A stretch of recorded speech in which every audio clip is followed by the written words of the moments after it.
This is CBN NewsWatch. Thanks for joining us for this first edition of CBN NewsWatch for Thursday, January 24th. I'm Mark Martin. Today, no State of the Union speech next week from President Trump as his battle over the government shutdown with House Speaker Nancy Pelosi enters its 34th day. But we'll tell you how the church is stepping in to help those out-of-work federal employees. And the crisis in Venezuela is getting worse, and President Trump sides with the opposition to the socialist government. Plus, New York's new abortion law removing restrictions on late-term abortion. We'll hear the reaction from pro-life advocates and a woman who's working to help people suffering from cancer. Those stories and more on this edition of CBN NewsWatch. We begin now with a non-event this year, at least for now, as President Trump says he won't be giving his State of the Union speech next week. The president said he decided against giving the speech from another location, tweeting he'll do the address when the shutdown is over because there is no venue that can compete with the history, tradition, and importance of the House chamber. And on camera, the president said Pelosi just doesn't want Americans to hear his side of the shutdown story. She doesn't want the American public to hear what's going on. The Senate is set to take up two bills today to fund the government, but both are expected to fail. And House Democrats are preparing a package that would ignore the president's demand for $5.7 billion for a border wall and would pay for other ideas like drones and more Border Patrol agents. They say would protect the border, but the president may veto that as well. Our Washington correspondent Jenna Browder is following this story for us. And Jenna, it looks like these federal employees will miss another paycheck. How long can this last? Yeah, Mark, that is a good question, and there's really no telling. There's this back and forth between Speaker Pelosi and President Trump, and it looks like, Mark, there's no real end in sight, not in the near future. Mick Mulvaney, the president's acting chief of staff, has apparently gone to the different agencies asking what programs might be affected if this shutdown drags into March and April. So we could see this thing go on for weeks, if not months longer. Wow. Well, in all of this, there is a bright spot. Tell us how the church is stepping up to help. That's right. So here in the Washington area, we are seeing churches really come forward and help people who are going without paychecks. It looks like tomorrow a lot of them will miss another paycheck. There is the First Baptist of Glen Arden. That's just outside of Washington in Maryland. And so far, Mark, they have given away 2,500 bags of groceries to these federal and furloughed employees who are going without pay. Other churches as well, National Community Church, they're giving out gift cards, giving food away, that kind of thing. So I think a lot of these churches, you know, they see it as an opportunity to really be the hands and feet of Jesus and to really show up when in a desperate time for so many people. That's wonderful. All right, Jenna Browder from Washington, thank you. Thanks, Mark. And we're going to have more on the showdown between President Trump and House Speaker Pelosi on today's Faith Nation. That's on the CBN News channel at 6 p.m. U.S. diplomats have been warned they have 72 hours to get out of Venezuela. The country's President Nicolas Maduro told them to leave amidst protests against him as Venezuela's economy crumbles. President Trump says the U.S. no longer recognizes him as the country's president. We're not considering anything, but all options are on the table. Venezuela has been in financial turmoil for years. The people at a breaking point with thousands of protesters rushing the streets demanding he step down. The National Assembly agrees with the people by swearing in Juan Guaido as interim president. He heads the opposition to the failed Maduro government. Maduro isn't stepping down, calling this a U.S.-led coup. Portugal's foreign minister is calling for him to understand that his time has come to an end. Russia's foreign ministry says the crisis has reached a dangerous point and called on the international community to mediate between the government and the opposition. CBN News has been reporting on the crisis in Venezuela for years. Our Heather Sells spoke with international correspondent George Thomas about the significance of the protests and the events of the last 24 hours. What do we know about how widespread the protests are and what the military is doing in response? It's been massive across not just the Venezuelan capital of Caracas, but in smaller towns and villages across the South American nation. We have seen the protests, and they're hoping the momentum. I mean, I'm sure the news of President Trump's announcement has coursed through the veins of this political demonstrations, and it's giving them the sort of fuel that's needed to continue and to keep this the demonstrations going. Keep in mind, as you mentioned in the intro, it was 61 years ago today, January 23rd, that the Venezuelans overthrew a military dictatorship. So dates are very, very significant in the life cycle of a nation, and it is all the more significant for this South American nation. We will continue to follow the events in Venezuela, and you can find the latest at cbnnews.com. A Christian politician has been set free in Indonesia after serving nearly 2 years in prison for blasphemy. Basuki Purnama, known as Ahok, is the former governor of Jakarta. During his unsuccessful re-election campaign in 2016, he said people were wrong if they believed a specific verse in the Quran forbids Muslims from voting for non-Muslims. Islamic hardliners called those comments blasphemy. He was convicted and sentenced to 2 years in prison, but critics said the sentence showed why Indonesia's blasphemy law could be easily abused and should be repealed. The Trump White House is putting forward more conservative judges. This week, it renominated 51 federal judicial nominees left over from the previous Congress. But getting them confirmed may take some time. Republicans accuse Democrats of slow-walking these nominees, taking the unusual step of using the full 30 hours allotted to debate each one. Right now, there are over 160 judicial vacancies in the federal court system, which is more than there were when President Trump took office 2 years ago. A faith-based foster care program has been granted a request to help protect its religious liberty. Today, the Administration for Children and Families, a branch of the Department of Health and Human Services, announced that Miracle Hill Ministries, based in South Carolina, can continue to select foster parents who align with their religious beliefs. Some have criticized the requirement as discriminatory against people of different faith backgrounds. Though many hailed today's announcement as a win for faith-based groups, some like Southern Baptist leader Russell Moore spoke out about the foster kids at the heart of the debate, tweeting, "We can have our cultural arguments, but not at the expense of vulnerable children who need loving homes." Critics say the Fighting Irish are fighting to hide a bit of American history. Administrators at the University of Notre Dame said this week they'll cover a Christopher Columbus mural that appears on a wall in their main building. They say too many students find the mural offensive because of the way Native Americans were treated by Columbus and other Europeans. Cabot Phillips of Campus Reform appeared on this week's episode of the CBN News program, The Global Lane. He says the mural should remain because Columbus played an important role in discovering America. I think that it's dangerous because if you don't analyze history, you're doomed to repeat it, as the quote goes. And so I think that the best thing for us as a country is to examine our history, find out where we went wrong. If we did go wrong in certain areas, learn from it and make sure we don't make it happen again. The worst thing is to cover it all up, pretend like it didn't happen, and just hold up other people as who we should be honoring. You can see the full interview with Cabot Phillips on the Global Lane tonight on the CBN News Channel at 9:30 Eastern. Coming up, abortion is a major topic in the news this week, with the state of New York passing a new law removing restrictions on late-term abortions, and Planned Parenthood reporting on the hundreds of thousands of abortions it performed in the last year. We'll hear from a former Planned Parenthood clinic director who's now a pro-life advocate. We'll have that interview right after this. Parents, the Superbook Bible app is a great way to get your child reading the Bible, because in today's busy world, we can use some help. The free Superbook Bible app has fun stuff your kids will love. They'll have a blast learning the Bible, playing great games, watching cool videos, discovering heroes in the Bible. They'll have fun while they learn God's Word. The Superbook Kids Bible app, available now. Life. It's meant to be lived fully. Jesus said it.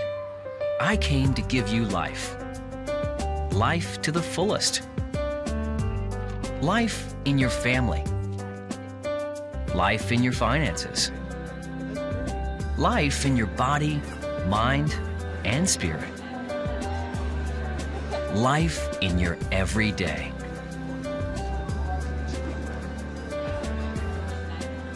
At CBN.com, we're taking what Jesus said seriously. We're here to help you discover life. Life. Live it fully. CBN.com.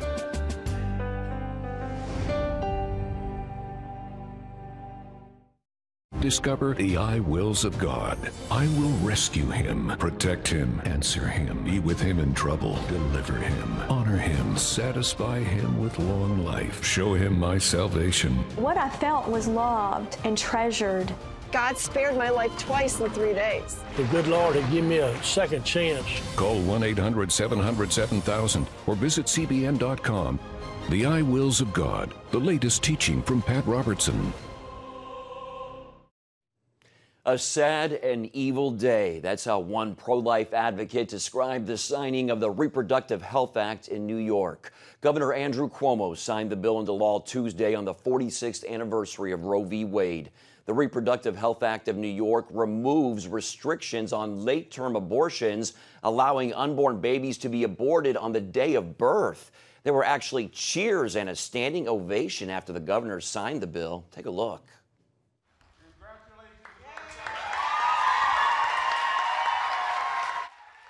The law erases New York's previous limitations on abortion, which restricted the fatal procedure past 24 weeks. The Reproductive Health Act states, quote, every individual who becomes pregnant has the fundamental right to choose to carry the pregnancy to term, to give birth to a child, or to have an abortion. But New York's governor doesn't want to stop there. Cuomo said President Donald Trump and, quote, these extremists are trying to reverse Roe v. Wade, making it necessary to go beyond the new law. And that's why we had to pass this law, to protect our state. And that's why I believe we have to go even a step further and do a constitutional amendment so no governor, no legislator, no political swing can ever jeopardize a woman's right to control her own body in this state. New York. The law also removes abortion from the definition of homicide in New York's criminal code altogether. Pro-life activists are horrified by the legislation. The founder and president of Live Action, Lila Rose, tweeted, New York Senate cheers today for legalization of killing a baby old enough to be born, poisoning a 6-month-old to death in the womb and delivering her in pieces. This is the legacy of Roe. It's time to end this barbarism. And New Orleans Saints tight end Ben Watson, an outspoken Christian, tweeted, it is a sad and evil day when the murder of our most innocent and vulnerable is celebrated with such overwhelming exuberance. We should be supporting and encouraging the building of families, which are fundamental to any society. By not doing so, we invite consequences untold. And as we reported yesterday, in the state of Iowa, a district court judge also ruled Tuesday that Iowa's pro-life fetal heartbeat law is unconstitutional and may not be enforced. That law would ban abortions once a baby's heartbeat is detected, which can happen as early as 6 weeks into gestation. And the judge wrote that defenders of the law did not present a compelling state interest that justifies banning most abortions after a baby's heart starts beating. The law was passed last year and supposed to take effect July 1st. Abby Johnson is a former Planned Parenthood clinic director turned pro-life advocate.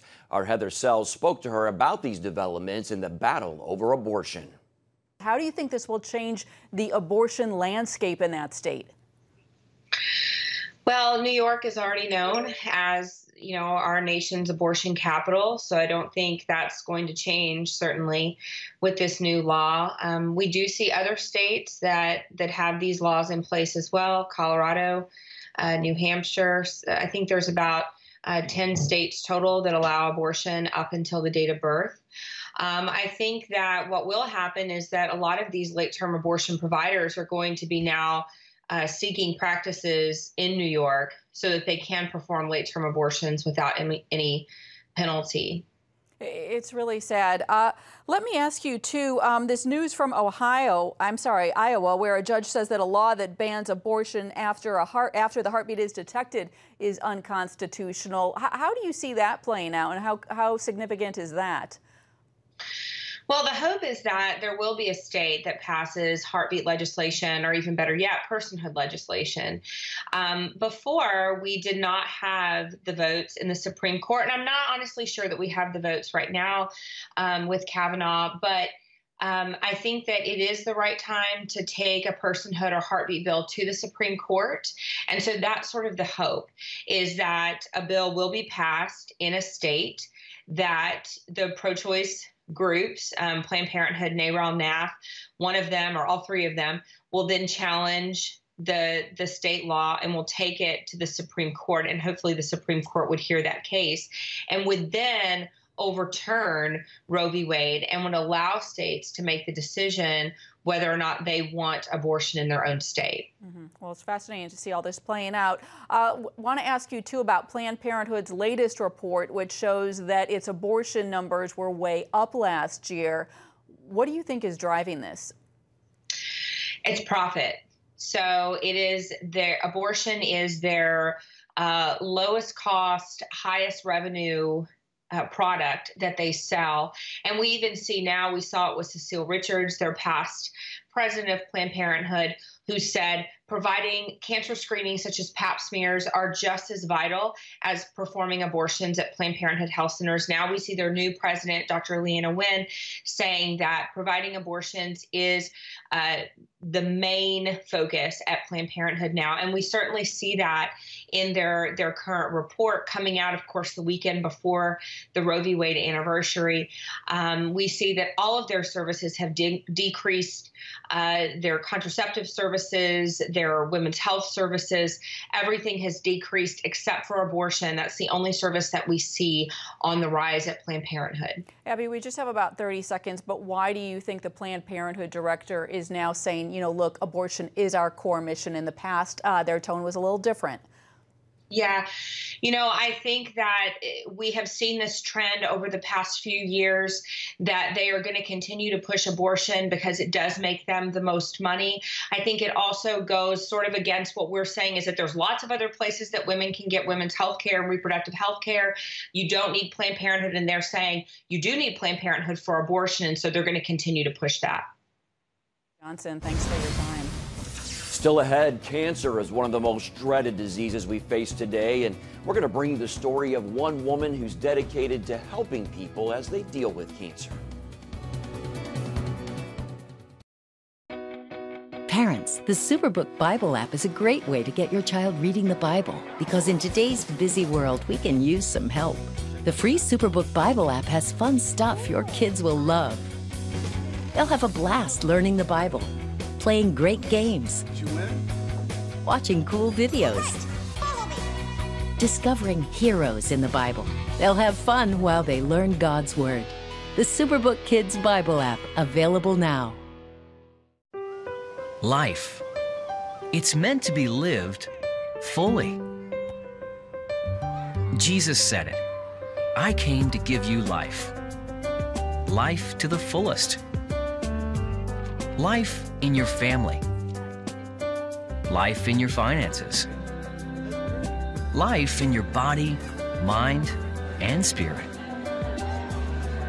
Life in your everyday.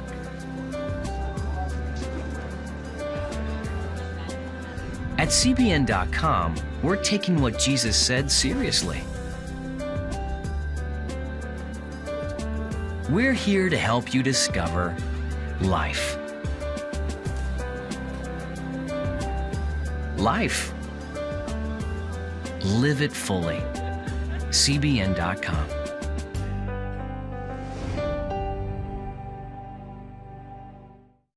Discover the I wills of God. I will rescue him, protect him, answer him, be with him in trouble, deliver him, honor him, satisfy him with long life, show him my salvation. What I felt was loved and treasured. God spared my life twice in 3 days. The good Lord had given me a second chance.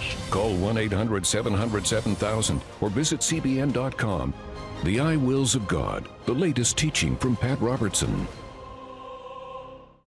It has the power to influence weight loss, boost your immune system, and improve brain function. We've seen an explosion of data on the role of the gut microbiome in health. The free Build a Better Gut booklet reveals the latest information about the gut microbiome. You'll discover how your gut affects the rest of your health. The gut microbiome has been linked to depression and cancer and heart disease. Learn how to build a stronger, healthier gut. The microbiome, if it's in good composition, are really protecting us all the time from more invasive things. Get the Build a Better Gut booklet, free from the Christian Broadcasting Network. Call 1-800-700-7000 or go to cbn.com/buildabettergut.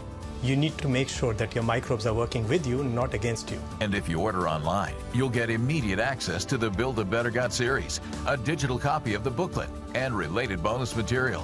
Build a Better Gut today. Call 1-800-700-7000 or go to cbn.com/buildabettergut for your free copy. An estimated 40% of adults will be diagnosed with some form of cancer during their lifetime. The physical and emotional trial can take a tremendous toll, and your spiritual life can also suffer. Lori Johnson introduces us to a woman who is dedicated to helping people as they deal with cancer, and her outlook can benefit us all. All hospital chaplains have a demanding job, but imagine if every patient in the hospital had been diagnosed with cancer. That's a reality for LaWanda Long, who tries to meet this deep spiritual need. The pain and the sickness and the suffering that you go through can weaken your faith sometimes. As chaplain of Atlanta's Cancer Treatment Centers of America, she walks from room to room, prepared to deal with almost anything. If they're angry at God and they lash out at me, I take that because I know it's not me personally, but I mean, when to make us grow closer to God, sometimes we have to vent. We have to say, I'm upset, I'm angry. That's what David did in some of his lament psalms. Her mission? Help patients know the peace of Christ and his presence in the storm.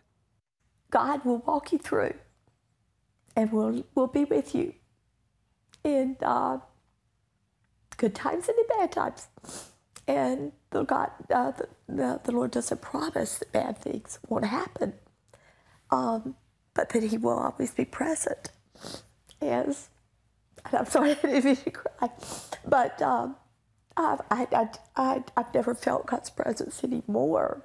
Chaplain Long helps people who know God grow closer to him. For others, she makes the introduction.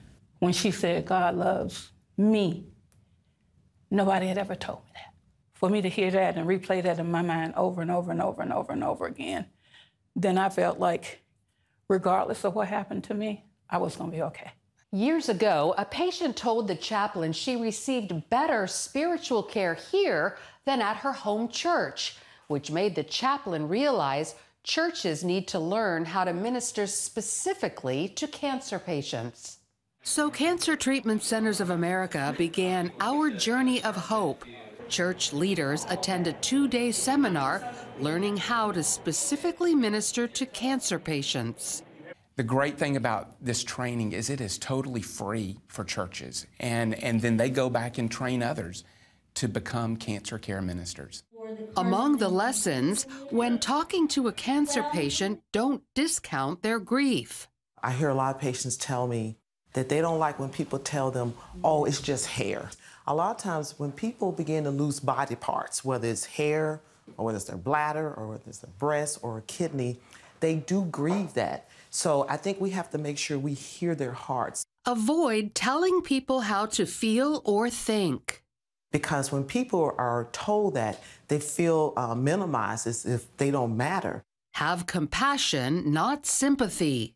But you say, listen, I'm with you, and we're going to get through this together, and whatever you need, I'm here for you. That's very different than saying, I'm so sorry for you. Don't cast doubt on their treatment plan. Sometimes I meet people who have great faith, but they begin to lose hope. And don't tell a cancer patient about someone who died of the disease. particularly people of faith, we got to make sure we don't spread negative messages. So while medical professionals do what they can to treat physical needs, others help these cancer patients focus on God as they walk through it. Bless every doctor and nurse you assign to care for Mr. Hasty. Give them wisdom and knowledge, Father God. Anoint them with your grace. Lori Johnson, CBN News. Coming up, we'll show you how CBN's Operation Blessing is helping people in Peru fight the battle against malaria. We're going to have that story when we come back.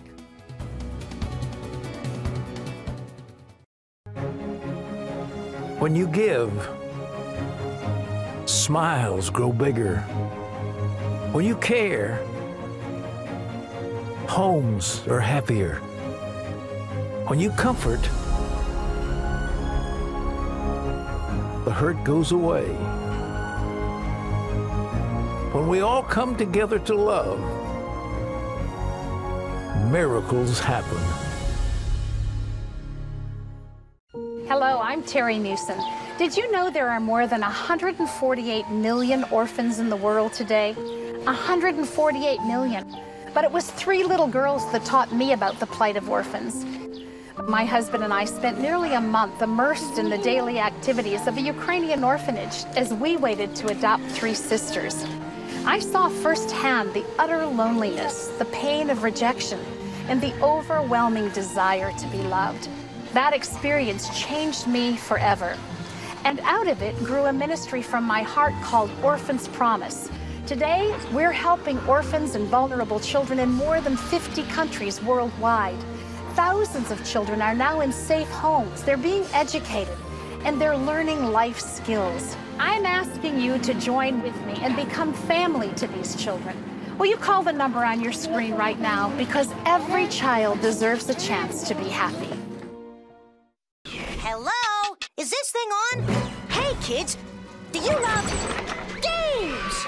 And do you love discovering things? Well, do ya? Then you're gonna love this. It's the new free Superbook Kids Bible app. You can play games, watch videos, find answers to your questions, and a whole lot more. The new Superbook Kids Bible app. Free downloads available on iTunes and Google Play now. Welcome back. CBN's Operation Blessing is training volunteers to be frontline medical care providers in Peru. After a malaria outbreak hit the country, Operation Blessing traveled to Peru to teach proper health habits and medical care.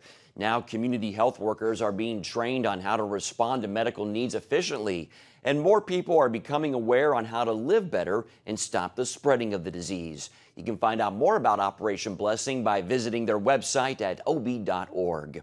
We want to remind you to listen each day to the CBN News Daily Rundown podcast with Caitlin Burke. It brings you inside the stories CBN News is covering. Caitlin talks with her colleagues for a behind-the-scenes look and more on the stories we bring you. Go to cbnnews.com and click on the Show tab to find the Daily Rundown page where you can listen and subscribe. That's it for today's first edition of CBN News Watch. You can find more on the issues you care about most at cbnnews.com and can watch CBN News programs anytime on our CBN News channel. Also, tell us what you think about the stories you've seen here by emailing newswatch@cbn.com or talk to us on Facebook, Twitter, and Instagram. Hope you'll join us next time. Have a great day.